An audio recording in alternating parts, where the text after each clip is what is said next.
नमस्कार माय YouTube family. तर MHADA Mumbai लॉटरीबद्दल update आहे ती म्हणजे प्रतीक्षा यादीवरील 406 जणांना घराची लॉटरी. वेटिंग लिस्ट जी आहे ती ॲक्टिवेट झालेली आहे. तर म्हाडाने त्यांना स्वीकृती पत्र पाठवलेले आहे जे वेटिंग लिस्टवर होते. तर काय आहे अपडेट, चला पाहूया सविस्तर माहिती. म्हाडाच्या मुंबई मंडळाच्या यंदाच्या सोडतीमधील 442 विजेत्यांनी विविध कारणास्तव घरे सरेंडर केली होती. त्यापैकी प्रतीक्षा यादीवरील 406 विजेत्यांना म्हाडाने सोमवारी स्वीकृती पत्र पाठवले आहे. या अर्जदारांना घराची स्वीकृती करण्यासाठी 15 दिवसाची मुदत देण्यात आली आहे. म्हाडाने 8 ऑक्टोबर रोजी 2030 घरांसाठी सोडत काढली होती. त्यापैकी 13 घरांना कोणताही प्रतिसाद मिळाला नव्हता.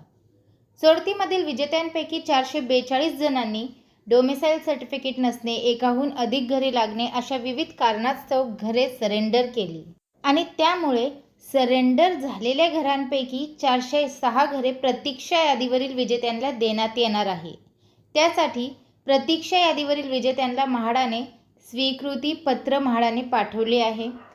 पुढील 15 दिवसात विजेत्यांना ॲप किंवा वेबसाईटवरून घर स्वीकारायचे किंवा नाकारायचे आहे. घर स्वीकारल्यानंतर विजेत्याला म्हाडाकडून तात्पुरते देकारपत्र पाठवण्यात येणार आहे. अवघ्या 135 विजेत्यांनी भरले पैसे. मुंबई मंडळाच्या सोडतीमधील ज्या इमारतींना निवासी दाखला प्राप्त झाला आहे अशा 358 विजेत्यांना म्हाडाने तात्पुरते देकारपत्र पाठवले असून त्यांना घराच्या विक्री किमतीचा 25% रक्कम भरण्यासाठी 45 दिवसांची मुदत दिली होती.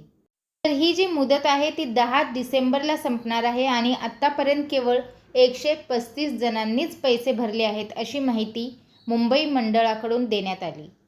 सो म्हाडा मुंबई लॉटरीबद्दल सध्या तरी हीच अपडेट मला आपल्यापर्यंत पोहोचवायची होती. व्हिडिओ पाहिल्याबद्दल धन्यवाद. आपल्या सर्वांचे आभार.